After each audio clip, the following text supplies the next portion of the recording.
Good evening, friends. Welcome to Monk Chat at Empty Cloud, featuring Bhante Sudaso, who you may recognize even with the mask on, and our new two guests here at the monastery, which is why we're wearing masks to keep protecting one another.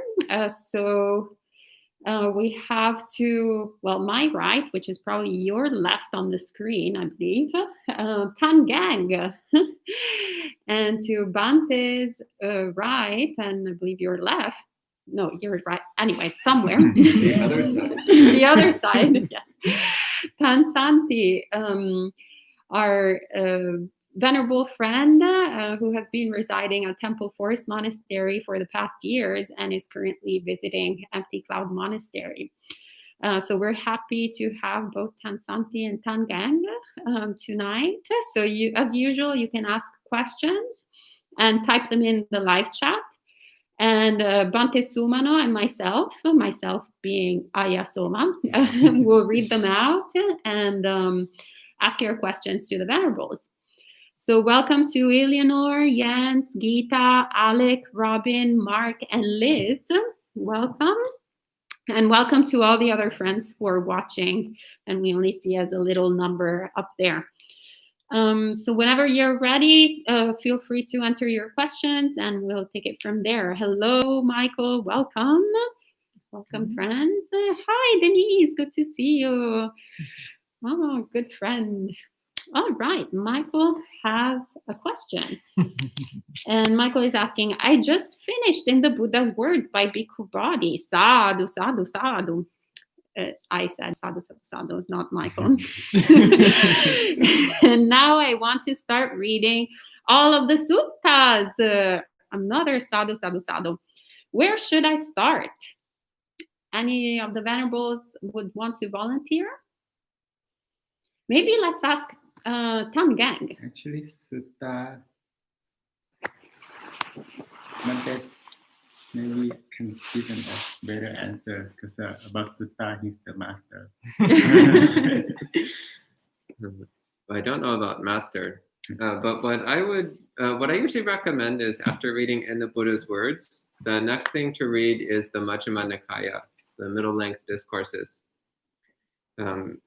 because those tend to be long enough that you have sufficient context to understand what the Buddha is talking about, but also short enough that it keeps your interest.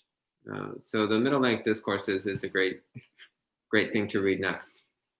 Then after the middle-length discourses, the Samyutta Nikaya and the Anguttara Nikaya, so the connected discourses and numerical discourses.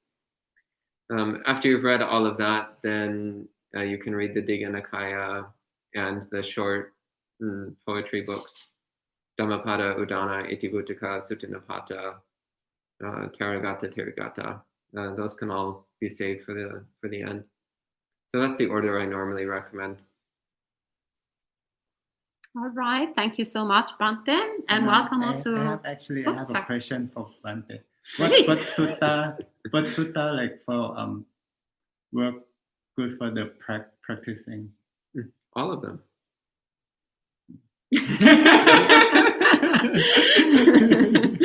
I love this. Actually, it would be great if you all ask questions and also give answers to each other. That would make monk chat more exciting. So then it's the monks chatting with the monks. Yes, the monks chatting with the monks. And welcome to Geeta, who says, thank you, Aya and Bhante. I love that you thank me even though I don't do anything. It's great. Michael says, thank you for putting me on the path. Sadhu, sadhu, sadhu.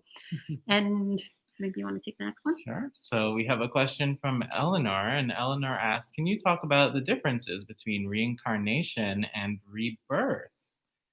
Maybe Venerable Santi, if you'd like to share.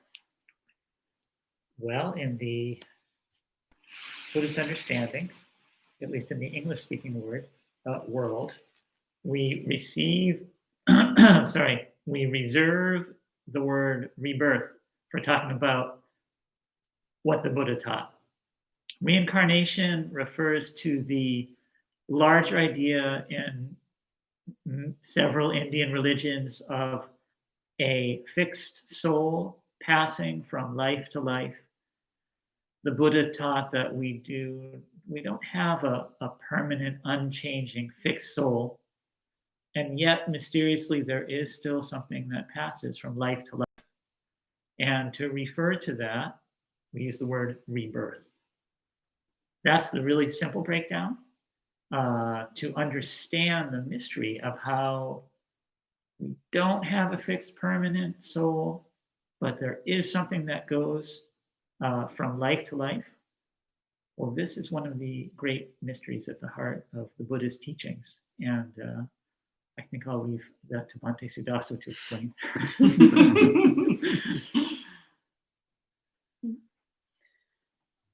Oh, am I supposed to explain it now?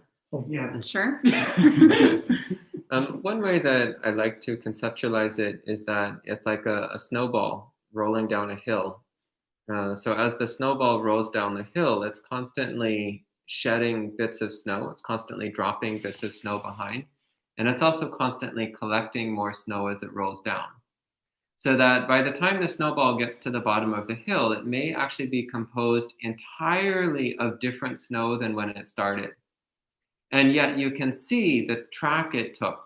You can see the path of the snowball rolling down the hill. And you can say that it's the same snowball, even though technically the snowball was constantly changing the whole time. And at the bottom of the hill, it's technically a completely different ball of snow than when it started. So in the same way, we're constantly creating karma, which is like the snowball collecting snow as it rolls down the hill. And we're also constantly experiencing the consequences of karma, which is like the snowball shedding bits of snow. And rolling down the hill, we're passing through moment after moment in this life, day after day, year after year, decade after decade, and life after life. And there is this continuity of cause and effect rolling from over the course of many lives, many bodies. But there's nothing which remains the same through all those lives. Everything is subject to change. There's nothing which you can point to and say that's always been there from the beginning. In fact, you can't find a beginning from which something would have always been there. So those are my thoughts on the matter. Great. Thank you, Bhante. And Robin is asking, what is the relationship between virtue and law? For instance, descriptions of sexual misconduct refer to those protected by law. Does that mean that what is virtuous depends on the local laws? Would you like to take that, Tansanti? Well, sure. I would not say that virtue depends on the law. Virtue, as we usually use the word, refers to our individual sense of understanding of right and wrong, of what's skillful in the way we usually talk about it in Dhamma circles. Law follows from our collective understanding of how we behave together socially. It's often very closely related to virtue, and most of us will recognize an ethic behind most of our major laws, but oftentimes law is, because it's focused on externals, doesn't quite perfectly align. Maybe I'll leave it at that to get started. Maybe the other monks have comments to make. Yeah, like what Bhante said, the law is actually it's a belief of the whole community, but is it like according to Dharma? Sometimes it's not. Great, thank you, Tangang. And Eleanor has a question. When you meditate, do you try to stay focused on the breath or not necessarily? If you do, how do you stay focused on the breath? By noting rising or falling, or by just feeling it? Maybe Tangang? You have to know first, like, what do you want to get out of that sitting. If you wanna give your mind a rest, have so you can focus on one object. So it's called the samatha. Samatha is like one mind on one object. So you might get a power from like not thinking. You have a rest. But if you want to vipassana, then like just observe your thought, see how how's your thought arise, how it stay and how it go. Just stay with the body sensation.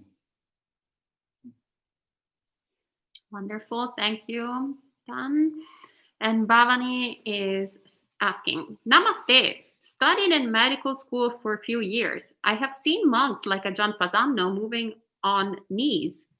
I am worried because knee and hip joints are very delicate. How do monks manage? Maybe Tansanti. Well, I appreciate your concern. As a monk who has walked on his knees a few too many times, I have to second your sense of concern. We have to take care of our bodies. According to the Buddha's teaching, we are enjoined to practice meditation in all postures. And that includes not just sitting and standing and kneeling and walking on our knees, but all of our postures of mind as well. I mention this because it's really easy to get overly focused on matters of form, like kneeling in the correct way or approaching a senior monk in the correct way, like walking on your knees. And the way of mindfulness and compassion I encourage is to notice what you're doing to your body and keep your priorities straight. I know many monks who will sit in a chair when need be, or who will as respectfully as possible approach a monk, like kind of tiptoeing in a way that shows respect and only getting onto the knees at the last minute. And I've seen senior monks who know that a monk is suffering, encourage him to just sit on a pillow. It's okay, you don't have to kneel. Thank you, Tan.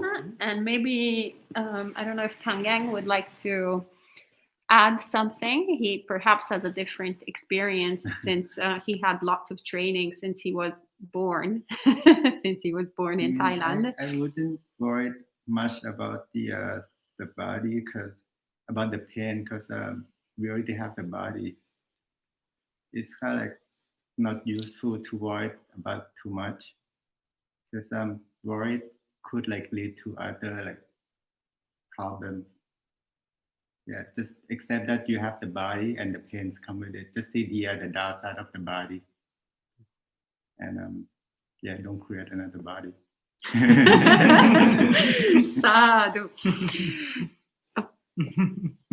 All right, and Liz has a question for Bhante Siddhasa specifically. A few weeks ago during monk chat, I had asked what was one of the trippiest things about Buddhism. I don't recall verbatim, but Bhante Siddhasa's answer was something to the effect of whatever you think you are not. I was hoping he might elaborate on that tonight. That's like a whole Dhamma talk. Yeah, what I recall saying is whatever you think you are, that's not it. That's what I recall saying, which is, it's a slight paraphrasing of something the Buddha says in the suttas. In the suttas, the Buddha says, whatever one conceives something to be, reality is other than that.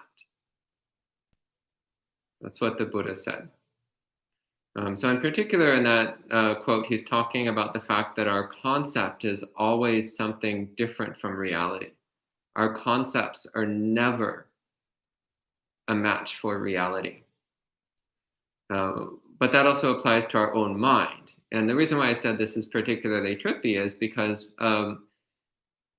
we often tend to think that our mind is something solid and sacrosanct and real and defining of who we are. But actually, whatever we think our mind is also not right. Whatever we think I am, that's definitely not it. So that's actually quite interesting to just think, whatever I think I am, that's not it. So ask yourself, what do I think I am? Who do I think I am? And then tell yourself, that's not it. That's not right. Keep asking yourself, what do I think I am? And whatever answer comes up, you tell yourself, that's not it. So this is actually a way of practicing anatta sanya, the recognition of not self, the recognition of the impersonal nature of experience. But yeah, I should give a whole topic on that. So send us an email with that topic and we'll include it in the list. May I add one thing I find useful, like doing that is just in one sitting to just think about like what we believe in. Is it actually is it that object? Is it that form? Is it changing? And just visualize how it changed. Great, thank you, Venerables. And Michael is asking, any thoughts on how to stay equanimous during this uncertain times where we might not have conclusive election results for a while? Well, I'm going to ask Tan Santi this question, which is going to be even more interesting because he doesn't have a phone or a computer and hasn't had any of these such instruments for quite some time. So let's see. But he is American, so he knows what elections are in this country. Well, and I'm sorry, I can't entirely live up to the ideal portrayal you just painted of me. I don't have a computer or phone, but the monastery I just came from had both. So I am aware that there's a bit of uncertainty in the air. Well, equanimity is a wonderful quality to think about cultivating in this time. I was just speaking today with my friend Vanto Pamuto about how easy it is to look at the larger picture of what's going on in the world, to get the news from the news that we're going off the edge of a cliff and hold on tight. It's going to be like a white knuckle ride over the edge. We get this picture about our world from the news most days. When you look at the news in the larger society as a whole, there's a general ongoing sense that the world is just about to end. And I've been reflecting lately that it hasn't ended, has it? And yet I internalized that sense. I noticed myself doing it. And I see it playing out in my own life. The feeling really becomes, well, I'm going over a cliff. And actually, that's not true either. I suppose reflecting on, the simple answer is, well, watch that feeling. Mindfulness is the balancing factor. Equanimity is just another word for balance. If you watch the concern that you have with whatever mindfulness you can bring to it, if you're aware that you're kind of losing your balance, you're tipping into worry or concern or fear, well, that in itself is a lessening, is a stepping back, is a cultivation of equanimity. And that's always the first line of defense, is to just notice what's happening. The moment that you have some awareness that you're going out of balance, you're coming back into balance. And when that's not enough, then you do some thinking about it. Talk yourself down. Ask, well, okay, what if the election goes the way that I don't want it? Has that ever happened before? Did you survive? Reason with yourself. The Buddha offered many skillful means for dealing with the unskillful states that come along with troubling thoughts. Thank you, Venerable. And then Denise has a question, which looks like it'll be for Bhante Saraso, but we'll see.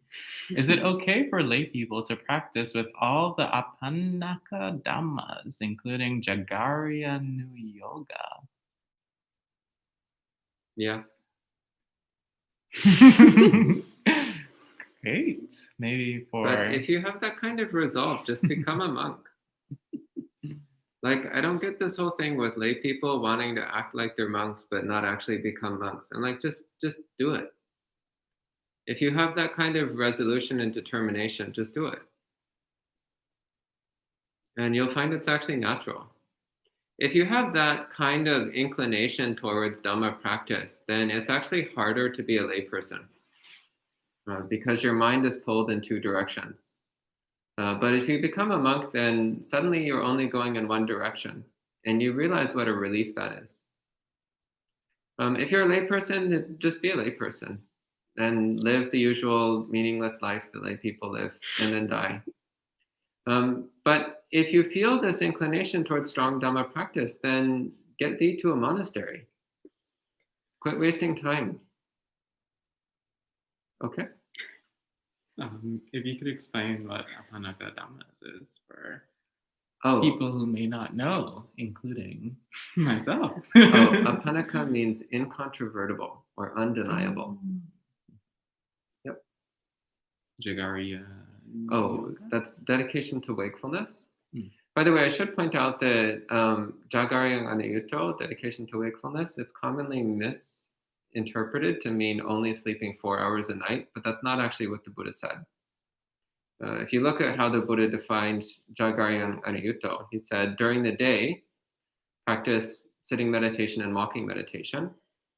During the first part of the night, practice sitting meditation and walking meditation. In the middle of the night, lie down on your right side, remembering that you need to get up when you're done resting. Then in the final part of the night, before it's dawn, get up and do sitting meditation and walking meditation. So he doesn't actually say that you should only sleep 4 hours a night. Rather, what he's saying is that you should meditate past dusk and get up before dawn. That doesn't necessarily mean you only sleep 4 hours a night. We had one thought that occurred to me recently. It also specifically, dedication to wakefulness does not mean dedication to exhaustion. Thank you. Yes. Yeah, actually, that's a really good point. If you're cutting your sleep down to the point where you're not feeling wakeful during the day, then excellent point, Venerable. That's going too far. Sadhu, sadhu, sadhu. Anyway, I should rewind a little bit. Not all lay people live meaningless lives. Some of them are accumulating paramis, which may eventually lead to them attaining enlightenment in some future life at some point. Bhante uses strong language sometimes in order to encourage you to practice, Denise, and perhaps go forth as a monastic. Eleanor says, I'm confused as to what happens when someone dies. The body deteriorates and becomes ashes or is eaten by worms. The atoms of the dead body will then be used in different ways. Nothing is lost, nothing is created, everything is transformed. Is that correct? What does the Buddha say that happens when one dies? And I think this would be great for Tangen, because this is a question that is asked over and over again. But now we have... And, if I answer, the question's going to be still asking. So practice and prove it yourself. See if it's possible to find out. I Good answer. knew you would have had a great answer. Sadhu, sadhu, sadhu. All right, perfect. And Eleanor has another question. Sure. Maybe though, Eleanor, because you've asked a couple questions now, we'll come back just once we see how many others there are. This user's name is My turn. Interesting. Mhm. Maybe Robin? But that's not a question. Yeah. So Robin asks, are monastics able to take medication for chronic ailments? Bhante Sarasa? Yes. Next question. That was easy. Oh. And Alec is asking, we'll get back to your questions, Eleanor, just to give everybody else a chance to ask questions. We used to have a 2 questions each to start rule, but that seems to have fallen away. No, it's fine. It's fine. It's good. Don't worry. Put any questions you like, Eleanor. Yeah, we'll see them no matter the order. Yes, exactly. And Alec is asking, is there an intuitive way to understand how enlightenment prevents rebirth? Bhante Sudasa, maybe? Yeah. Oh, actually, there's a follow-up to the question. How would this end the chain of causation, as it is clear that enlightened beings exert causal influence on people in the world? So one thing that's important to keep in mind is that an enlightened being does not leave reality, but rather their perception or perspective on reality changes dramatically. So one way I think of this, there's a few ways that I think of this, but it's one way to think of it is that ordinary people have the belief that they exist as some limited, specific form of existence. An awakened being no longer has that belief in limited, specific self-existence. So it's not that the awakened being ceases to exist, but rather it's that they recognize that they are not any specific thing within samsara. They are not any specific object or any specific thought or any specific perception. In other words, they're not any particular sankhara. So in that sense, they are completely liberated from all sankharas. They're not bound to any sankhara. Sankharas continue to operate as sankharas always do. The chain of cause and effect keeps rolling on as it always rolls on. It's just that an enlightened being is no longer connected to that. So what keeps us connected to the rolling chain of cause and effect is the fact that we're holding on to the rolling chain of cause and effect. An awakened being lets go of that chain. So they're not terminating causation. They're just letting go of it so that they're no longer wrapped up in it. Again, it's kind of like you're being dragged by a moving car and you're like, ow, this really hurts. Ow, ow, ow. Scraped along pavement, not very nice. Ouch, ouch. And eventually you realize, or I could just let go of the car. And that will be the end of this problem. So where things get a little more complicated is that what an awakened being lets go of is what the rest of us think a being is. An awakened being lets go of body and mind. They let go of sight, sound, smell, taste, touch, and thought. And we think that's what defines a living being. We think that's what defines a sentient being. So for us, it's really hard to imagine how a being could let go of those things and yet continue to seem to exist for a period of time. And it's very difficult for us to understand how a being can let go of body and mind and yet not cease to exist. So this actually is getting into the domain of the imponderables, where the Buddha, when asked whether an enlightened being continues to exist or not after death, after the body dies, usually he just refuses to answer the question. And he says that this question is completely useless. And no matter how much you ponder this question, you won't get one step closer to enlightenment. But there's a couple places in the suttas where he gives a more direct answer. He says the concepts of existence and non-existence do not apply.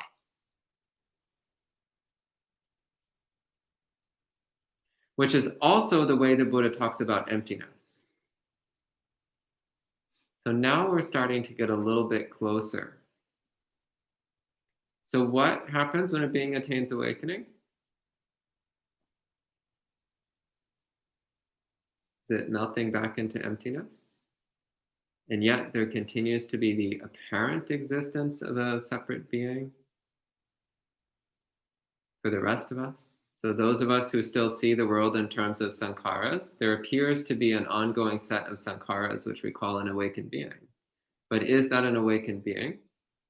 Or is it just the appearance of one, manifesting within our own delusional misperception of reality? I might be giving you more questions than answers. But hopefully I'm also starting to open up the way you're looking at the situation. Okay? Sadhu. And Michael asks, is there a part in the suttas where the Buddha speaks about bringing meaning to one's life for lay people? I guess that's right efforts.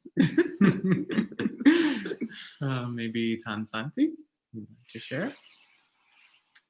Well, it's a question I've kind of been reflecting on myself lately. Starting from the kind of foundational question of, well, what is meaning, really? What kind of meaning do you have in mind? I invite you to respond to that. For myself, when I really look at the question of when I look at the experience of feeling that something is meaningful, I come down to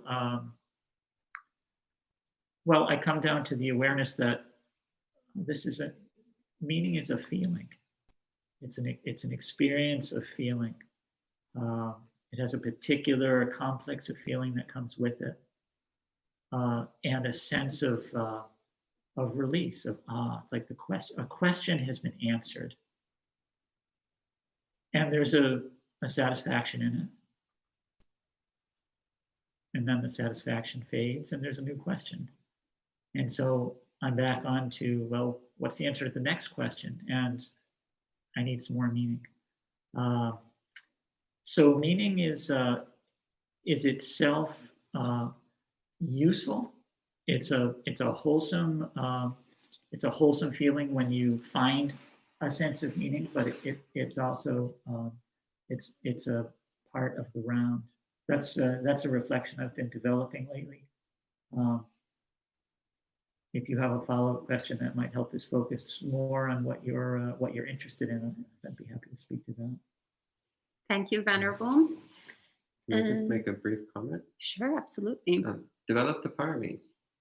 So the paramis are great because if you perfect them in this life, then you'll attain awakening in this life. And if you don't perfect them in this life, then they create the conditions for you to attain awakening in future lives. So that's a great way to bring meaning to your life, whether you're a layperson or a monastic. Thank you, Bhante. And Eleanor is asking, sometimes I feel I meditate as if it was a chore. Is it best not to meditate in those cases? I feel I'm not being mindful in those days and just sit and wait for the meditation time to be over. Again?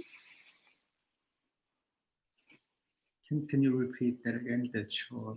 Chore means like a lot of work. So sometimes I feel as I meditate that I meditate and as if it was like a work that is tedious, not happy. It just you can meditate in any condition. Just observe your mind. Just observe it, even if it's not still. Just at least you just sit and watch it, how it arises and how it passes away, and try to be aware of your thought,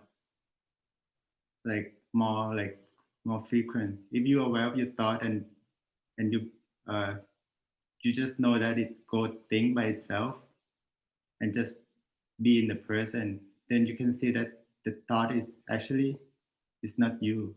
Sometimes it depends on cause and effect.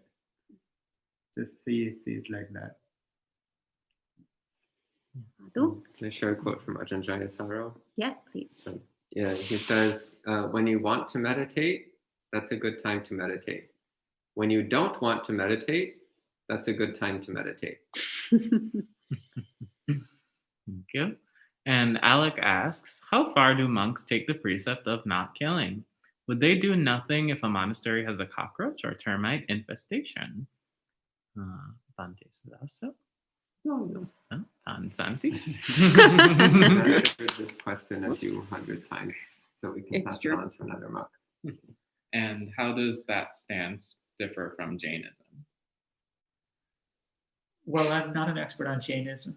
My understanding is that it's quite an absolute principle to avoid killing anything in Jainism. I think, although I think there are different sects that take it to different degrees. This is really not an expert based on any kind of expert knowledge, but I understand that I've heard stories of Jains, wearing masks not to avoid COVID for themselves, but to protect the germs and viruses from, dying as they pass en route. My background is in Thai Buddhism, and my understanding, perhaps Ken can also comment on this, is that the practice is to be reasonable. It's not reasonable to hire someone to sweep the path in front of you for every step that you take to avoid microscopic organisms. But to the fullest extent that you can, you try to avoid taking life. Cockroaches in a monastery are a very difficult issue for many communities. They come to different resolutions. I know of a monastery which lived for years with a cockroach infestation. Finally, faced with the possibility of the monastery being closed down by the health authorities, did a heroic job of cleaning as far as possible. And then when the cockroaches were at their absolute minimum, they did actually do the minimum necessary extermination to be in compliance with the law and to keep visitors safe. But yeah, that's a kind of compromise for some. Any comments? Like sometimes if it's not in the condition that we can practice Dhamma, then we have to get rid of it. But we have to, like, with the metta, like within ourselves, like, and we not kill them by anger. Just wash your mind, not to be like, not to let the anger like arise in your mind. Because like one of the Brahmavihan, the last one is Ubekha. That sometimes you may have to be you have to accept it, that they have a karma self too. Then and after that, like after get rid of it, we can do a metta bhavana, like let them be happy, let all being like go according to their karma. May they all be happy. Sadhu. All right. And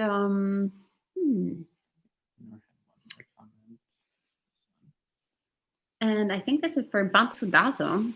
Eleanor is asking, this morning you said we'd be better off not listening to music. That touched a hot spot for many.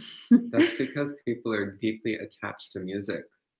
So it's kind of like people who really like cutting themselves, and you say, maybe you should stop cutting yourself. And they're like, but I don't want to stop cutting myself. Sorry, go ahead. And so Eleanor keeps going. I had heard this before, but listening to music often calms me down and helps me be present, as if it stopped my thinking. Any comments? Yeah, maybe try listening to recordings of waterfalls or something. That's also very calming and soothing, but it doesn't have the disturbing effect on the mind that music does. Also, I would also suggest that you look more closely about what is actually going on. So maybe what you perceive as the music calming you down is actually because the music is temporarily distracting you from all the useless, disturbing thoughts that you normally habitually engage in as you go throughout the day. In which case, what's actually helping is not the music.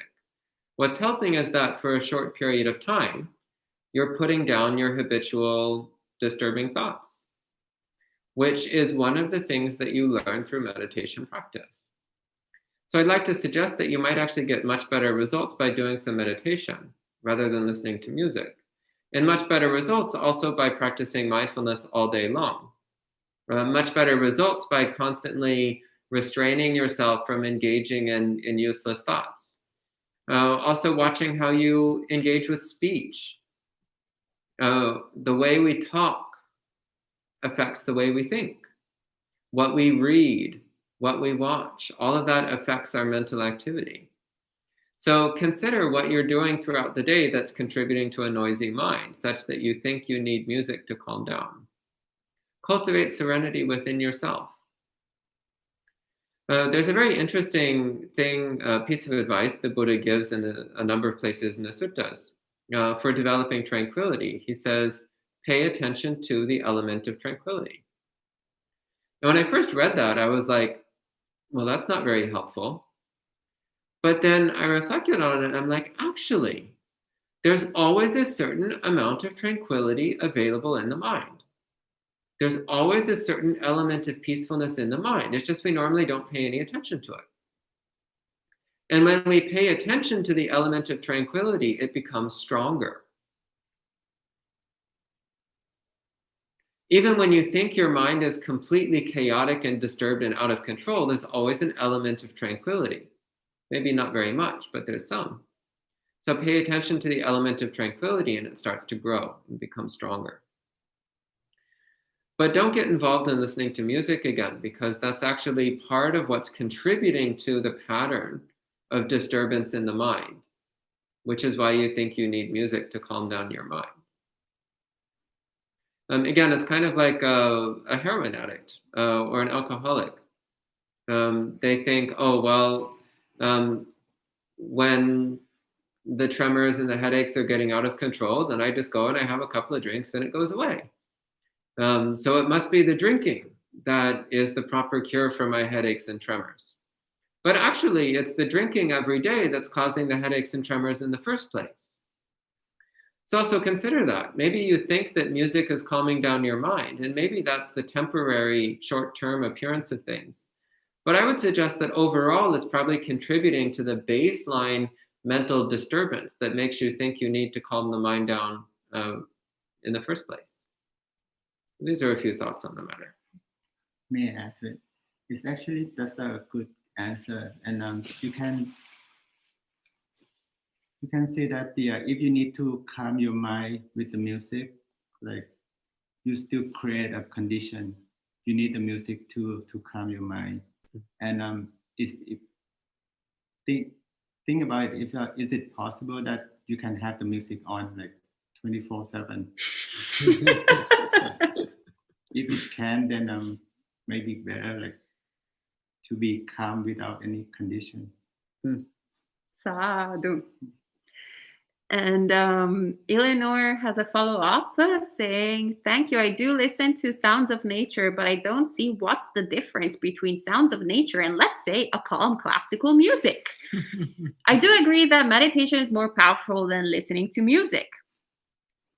Since I meditate, I don't listen to music as much as I used to. So I guess it proves your point. Thanks for both of your answers. Yeah, you might consider there's a practice which is common in Buddhist cultures of once a week, you take the 8 precepts for a day. So for one day a week, you don't listen to music. You don't wear jewelry. You don't wear makeup. You don't eat afternoon. You don't do anything sexual. So for one day a week, you take on some extra renunciation practices and see what it feels like. What does it feel like to have a day with no music, no entertainment, no dinner? What's it feel like? And you might start to have a sense that there's something peaceful about that day. There's something enjoyable about that day. Thank you. And there's some conversation among live stream participants with some questions answered among themselves. Denise asked if there's parking tomorrow. Yes, there is parking at the Turtleback picnic area, so no worries there. And Mark also had a comment about the music, which is that he noticed as my meditation practice lengthened and I deepened, I naturally found music to be unnecessary and usually not even wanted anymore. When years ago, I loved music. And there's no other questions right now. So if nobody has, Gita Ratnayake has a question. Metta meditation does not necessarily give rise to the feeling of metta. How can one bring on the metta feeling? Santi? The intention to develop metta, when you want to feel metta, that's the beginning of feeling metta. So just forming that intention is the start of it. That was a teaching I heard earlier this year that I found really helpful. If you start to feel like frustrated with yourself or angry with yourself because you're not generating the metta that you want to generate, that's going the wrong way. Appreciate yourself for wanting to bring kindness into the world. Any other venerables want to comment? Yeah, sometimes it's hard to be metta with your enemies, but when you practice Dhamma, you see you observe yourself how your anger and your greed arise. It arises because of the contact, and even we practice, sometimes we get those feeling like overwhelmed with anger or greed, and those that never have Dhamma, we kind of like hope for them like to be happy, like with the to hear the Dhamma, that they can like have a peacefully happy. Yeah. Wonderful. And I would also add to that, don't expect anything. So it sounds to me like you're expecting to get a certain kind of feeling when you're doing metta. Don't expect it. Sometimes you'll get that feeling and sometimes you won't. The important thing is just to keep resolutely applying your mind to trying to produce that attitude of loving kindness. And if the feeling comes, that's great. And if not, well, just keep producing the attitude of loving kindness. Thank you, Bante. And Michael says, I'll just address this briefly, that the last video I see on the channel was uploaded 23 hours ago. Yes, that's a YouTube feature that likes to publish things only after 24 hours. So this morning's talk, you'll just have to wait till probably tomorrow and it will appear. And I mean, you see it if you click the link, but you don't see it on the history. Anyway, it's a YouTube technological samsaric dukkha. Mark says, Bhante Pamutto shared that to bring metta, to bring to mind people or creatures that evoke metta first, and then allow it to spread to other people and beings. I believe that Bhante Pamutto is okay with it. Yeah. Great. Approved live by Bhante Pamutto. He, in fact, said that. In fact, shared that. And Sierra, or Chera, says, I have deep respect for Bhante Sudazo and his wonderful teachings. Though I do have a question about his earlier comment I would like him to expand on so I can understand his point of view better.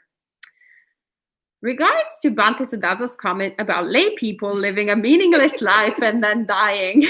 If that's the case, it seemed to imply that people cannot progress on the path unless they become monks. So Bhante Sudazo likes to be a little bit provocative sometimes, so I'll let him explain, Bhante. Yeah, so I did say something similar to that. I don't remember the exact wording that I used. But more the point that I was making is that once we start to get a sincere understanding of what the Dhamma is, and a sincere understanding of its value, then it makes sense to commit to it fully. And often every now and then I'll encounter somebody who seems to be a pretty sincere Dhamma practitioner. And I'll start asking, why are you not a monk yet? Why are you not a monk? And before too long, what it turns into is me asking them, what is it that you're not willing to let go of? And this is where the real information comes out. It's like, well, I'm not willing to let go of music. I'm not willing to let go of dinner. I'm not willing to let go of money. I'm not willing to let go of fashion. I'm not willing to let go of my hair. I'm not willing to let go of sexual activity. I'm not willing to let go of my dreams of having a family. I'm not willing to let go of my aspirations to start a company. I'm not willing to let go of whatever. And it's like, well, okay, that's all well and good. It's just a gigantic pile of dukkha. And if you let go of it, you'll be a lot happier. And if you really understand the Dhamma, and if you're really sincerely committed to the Dhamma, then naturally you want to let go of all of that dukkha. And it doesn't have anything to do with fanatical monk supremacy. I've been accused of being a monk supremacist before, which, take it for what you will. It doesn't have anything to do with monk supremacy. It just has to do with the simple acknowledgement of the fact that, generally speaking, the reason why somebody chooses to remain a layperson is because of attachment to some kind of thing in samsara, attachment to desires, attachment to daydreams, attachment to worldly goals which have nothing to do with wisdom or compassion or attaining enlightenment. And again, that's fine if that's what somebody wants to do with their time. It's just recognizing that you're killing yourself slowly. That's what you're doing. You're wasting time. You're chipping away at your own spiritual foundation. So I feel like the life of a lay practitioner is, with one hand, building up the spiritual foundation, and with the other hand, breaking it down. So one hand is adding bricks, the other hand is taking bricks away. And the question is just, which hand is working faster? Which hand is working harder? That's what determines whether your trajectory is a slow upward trajectory or a downward trajectory. And again, that's fine. If that's what you want to do, that's fine. But what I don't understand is why somebody who understands the Dhamma still chooses to take bricks away from their own spiritual foundation. Somebody who understands the Dhamma still undermines their own practice. I see it in my own mind. I'm a monk, but I also see a certain strain of self-sabotage in my own practice. It gets weaker as the years go by, but it's there. I see it. So that's really the question to ask. The question to ask is, why am I not yet 100% committed to the Dhamma? Or to put it in more direct terms, why do I persist in tormenting myself? Why do I persist in torturing myself? Why do I persist in sabotaging my own practice? These are the questions to ask ourselves. So again, it's not that being a layperson automatically means your life is meaningless. That's not my point at all. I've met a lot of really wonderful lay practitioners. In fact, one of them is sitting in the room with us right now. She's going to be a monastic soon, though, despite her resistance. So I've met quite a number of really inspiring lay practitioners. But with every one of them, I always notice there's something they're not willing to let go of. There's something they're still holding on to. There's some element of self-sabotage, which they're either not seeing or they're not willing to drop. So that's something to look at. Really ask ourselves, why? What's going on there? And do we maybe want to consider putting the Dhamma as our priority? That said, there's also a lot of people who they're taking a multiple lifetime perspective. They're like, well, okay, so this life around, I'm building the foundation with one hand and breaking it with the other hand, but I'm doing a little more work with the building than the breaking. So next life will be better. And the life after that will be even better. And the life after that will be even better. And in 100 lifetimes, maybe I'll become an arhat or a Buddha or something. And that's fine. That's fine. That's not a meaningless life. It's a dangerous, risky game to play, but it's not a meaningless life. So that's also okay if that's what you want to do. It's just a dangerous path. The monastic path is quite a bit safer. It's quite a bit more reliable and trustworthy. Lay life tends to be distracting and confusing. There's no getting around it. It's not a safe path. It's not a clear path. It's not a straightforward path. But with a lot of struggle and effort, you can still make it point in the right direction. So that's a more detailed answer than I gave earlier. Thank you, Bante. I would like to add just that it's completely possible to live a meaningless life and then die as a monastic.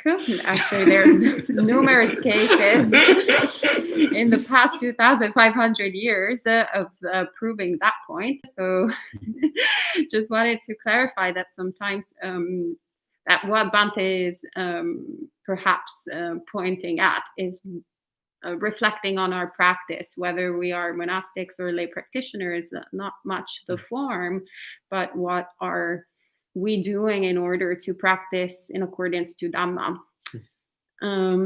And Denise says, oh my gosh, monk supremacy sounds so awful. Supremacy of everything sounds awful. So we're trying to get rid of the conceit of superiority, inferiority, and also of equality, which is very difficult. I would also add just briefly, by the way, that every now and then it's worth reflecting that we've been a monk countless times in past lives. So clearly just being a monk is not enough. You still have to put forward effort. And Robin asks, is the first jhana something that only few people experience? Maybe Tansanti? Bante Sudaso just gave a long answer, so.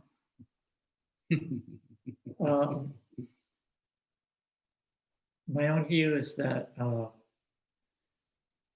the first, well, you know, I have to say, jhana, it's important to understand, in Pali means, in its context in the Sutta Pitaka, in the Buddhist discourses, meditation. It is the meditation that comes once you have begun to really meditate. Was the question how easy it is to attain? How common is the first jhana something that only few people experience? Yeah, that's I couldn't give you a percentage, but yeah, I would say that if you're asking the question, if you are a meditator, then give it a try and see if you can calm your mind. A lot of people really worry about or about getting to a certain stage of jhana, whether it's 1, 2, 3, and 4, or whether you understand it as a set of qualities, whether you understand it as something fixed or something more fluid. It's not something to worry about attaining. Think of it as meditating. All of the best jhana teachers agree, even if they really disagree about what jhana is or what it constitutes. All of the best jhana teachers that I know agree that the jhanas take care of themselves once the mind is secluded and calm. You need to learn a little bit about what to look for to recognize the beginnings of the first jhana rising. Once it begins to arise, the way to deepen it is simply to watch it arising, to know that it's arising, and see where it takes you. Thank you, Tansanti. And maybe useful if you know the enemy of the jhana, the samadhi. The 5 enemy of the meditation is the craving in form, sense, form, sound, taste, or the 6 senses. The anger feeling, the doubt, the drowsiness, and the like wonder of the mind. Those are like 5 enemies of it. Be aware of it. If it arises, be aware of it and come back to the present. If those 5 things you don't like it doesn't arise, then there's kind of like in the first jhana. Maybe to add one last point on that, the question, the concern, I may not be able to get to it. Am I going to be one of the people who can get to it? That sounds like it may be tied up with a desire to get to it of the kind that Tan Keng is pointing to. That's the craving. Yeah, the craving. So the craving for jhana is kind of an enemy of jhana. You have to do a kind of jujitsu and mental jujitsu and just let go of that and just meditate. Yeah, basically just create the conditions and relax. And the mind will naturally enter into samadhi. Okay. All right. Thank you to all the venerables who have shared. And Eleanor has a question for each one of you. So the question is, what was the hardest thing to let go of for you, if you don't mind sharing?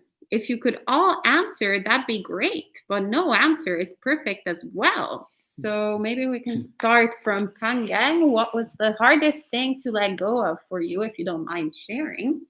From my own personal, is the taste of the food. Yeah, because like every time it's the what do you call the habit of the mind. When we eat, we try to focus on the taste of the food. Yeah, and we give value to it. Does it taste good or taste bad, and kind of like never like back in the feeling, like the feeling of the tongue, how the taste arrives, how the taste pass away. Yeah.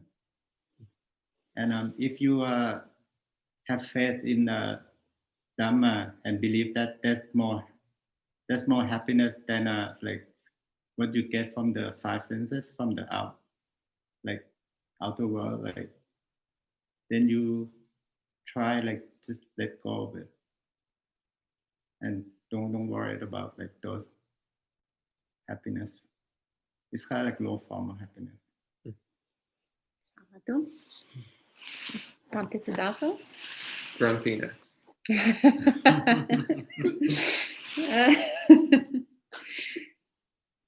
Well, first, I really appreciate the confidence in the framing of the question. I believe you said was. What was the hardest thing to let go of? So I will speak to that one. There are still plenty of things it's hard to let go of. So it is hard to let go of ... Maybe we can save that for another night.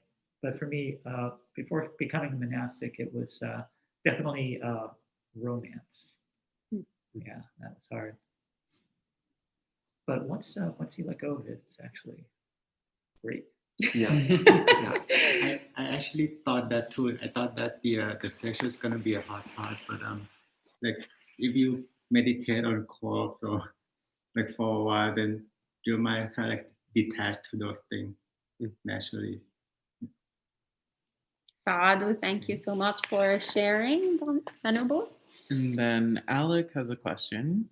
So Alec asks, is it necessarily the case that what's best for one's own happiness is also best for the world? For example, there were Buddhist kings that improved social conditions and spread Buddhism to others. Briefly speaking, when the Buddha speaks about how to know what's right and what's wrong. He said, if something is beneficial for yourself and for others, then it's the right thing. If something is harmful to yourself and others, then it's the wrong thing. So the Buddha seems to be quite clear that you can't pull these things apart. Okay? Thank you, Bhante. And Pavoy says, commentaries seem to indicate that Anguttara Nikaya 487 describes white lotus ascetic as a dry insight arahant without needing jhanas, but won't that surpass the right samadhi factor of the Noble Eightfold Path? Anyone wants to take this? Can you repeat that? Commentaries seem to indicate that Anguttara Nikaya 487, so sutta, describes white lotus ascetic as a dry insight arhat without needing jhanas, but won't that surpass the right samadhi factor of the Noble Eightfold Path? I guess Bhante Siddhasa is going for it. So I actually just read that sutta fairly recently. And I remember reading it and thinking, actually, this doesn't support the idea of the dry insight arhat at all. So I would have to look at the sutta again to bring up the details. But I remember reading it and thinking, no, this doesn't prove the dry insight theory at all. So yeah, all throughout the suttas, it's extremely clear. You need jhana to attain awakening. Whether you need fourth jhana or whether first jhana is sufficient, that's a whole other debate, which I'm not going to go into at this point. But it's clear you need jhana to attain awakening, and there's no getting around it. So the concept of the dry insight arhat does not have support in the suttas, and I can say that with confidence. Any other points of views from the other venerables, or you're all in agreement? I think I heard that phrase, but in Thai, like going the dry way, like attain awakening the dry way. Is like when one do the Eightfold Path, like the first one, is the right view. They only see that the everything see according to Dhamma. That's why its impermanence arise and pass away. Keep doing that, and at one point of mind you get into jhana. It's like automatically. Like even like when you start to get in the first what do you call stream enterer, the mind will get into jhana by itself. Even you don't like intention to have a jhana, but like this way your mind kind of like dry because you don't get the happiness from the senses, and also like you get feel happiness from the jhana. I think it's important to remember that the commentarial idea of the jhana is extremely elevated. In many readings, much more so than the sense of what the jhanas are portrayed in the suttas. And so it naturally follows from that the commentators would, or the commentaries would see a sharper divide between the lofty heights of jhanic meditation and the alternate path of like the deep contemplation of Anicca Anatta Dukkha that Kangyang was pointing to. Yeah, you don't have to get caught up in that, is my sense. To me, the question itself kind of follows from that same kind of craving that we were pointing to earlier. If I can't get that super elevated jhana pointed to in the commentaries, then well, maybe I can get dry insight and still be enlightened. That's a craving for something, for a concept, a concept of some kind of absolute superpower that probably isn't what it really is that enlightenment is. That's my sense of it. Thank you, Tan. Like one thing you have to keep in mind that you cannot tell your mind to do something. You can create condition for it. Yeah. Wonderful. Thank you, Venerables. And then, well, Gita Ratnayake had a related question, which was, what is meant by keeping the mind connected in the first jhana? Anyone wants to share? Keeping the mind connected. I think it's one translation of Maybe one the point in factors of the first jhana. I think Bhante Sujato calls it like placing the mind and keeping it connected. I forget what others. I'd have to see what he's translating that as. Do you have any idea? That doesn't. Yeah, I don't know what he's translating that as. The closest I can think of is ekoti bhava, which literally means becoming one. I think he translates thought and something. Oh, vitaka vichara? Yeah, because he doesn't believe in the thought. Well, I shouldn't speak for him, but yeah. Well, the whole debate about what vitaka vichara means in terms of jhana is interminable. So I have my own stance on it, but my stance is not necessarily the same as what some other jhana teachers will say. So if this is talking about vitaka vichara, then we're going to be here all night. Briefly speaking, my interpretation is that vitaka vichara is present in first jhana as background noise in the mind, which is non-volitional and non-distracting, but that fades as one's samadhi becomes stronger and deeper. That's my interpretation. Other teachers have other interpretations as to what those terms mean. So I don't, if that's what it's referring to, I don't know what Bhante Sujato means. You would have to ask him. Yes, if you remember or can find the Pali Gita and type that in, then we can be more specific.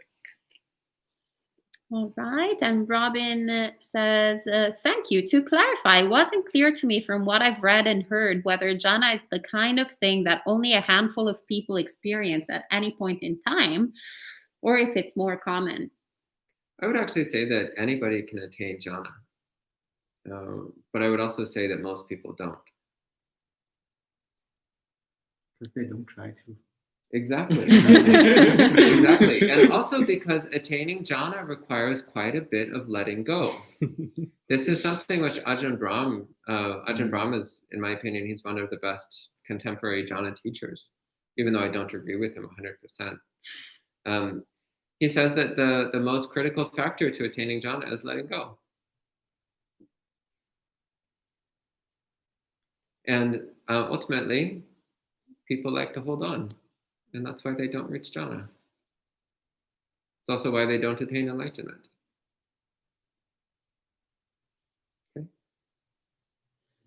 All right. And that seems the last question. Oh, as I said, here, Andre. So Andre asks, hello, Venerables. A question for Tan Santi. Is there a reason you wanted to come to Empty Cloud from the forest monastery?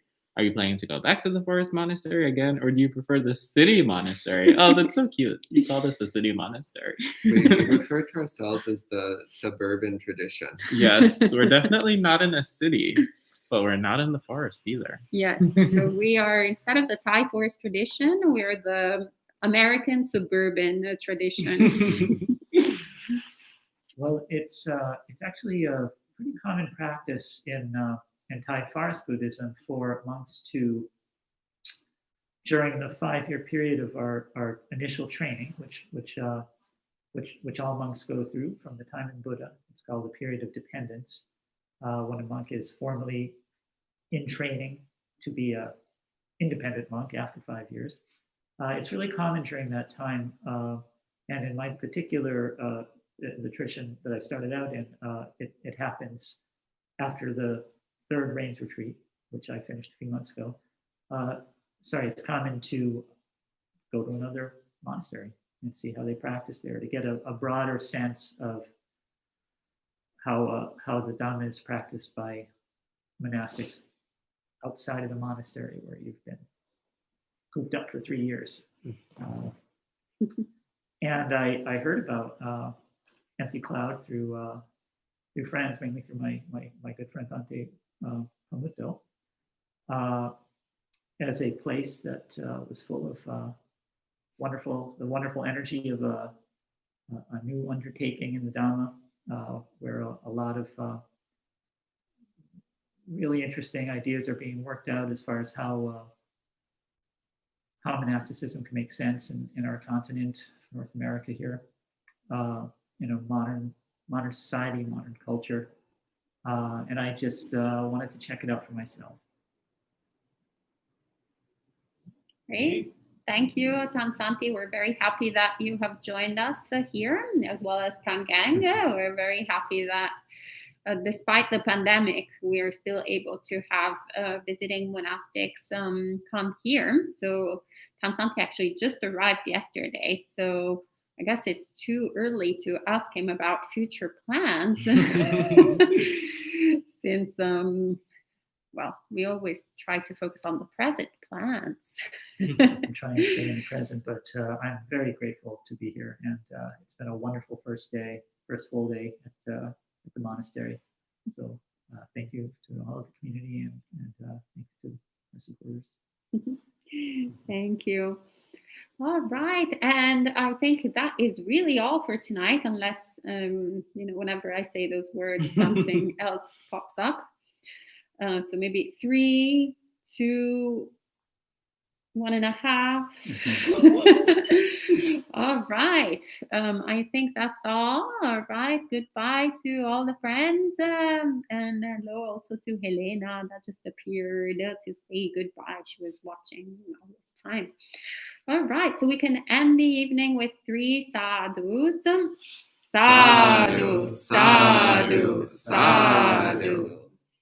And for all of you who are close to the monastery, you are welcome to come tomorrow and the day after to some of the last outdoor programs that we'll be doing because since the weather is a little unpredictable.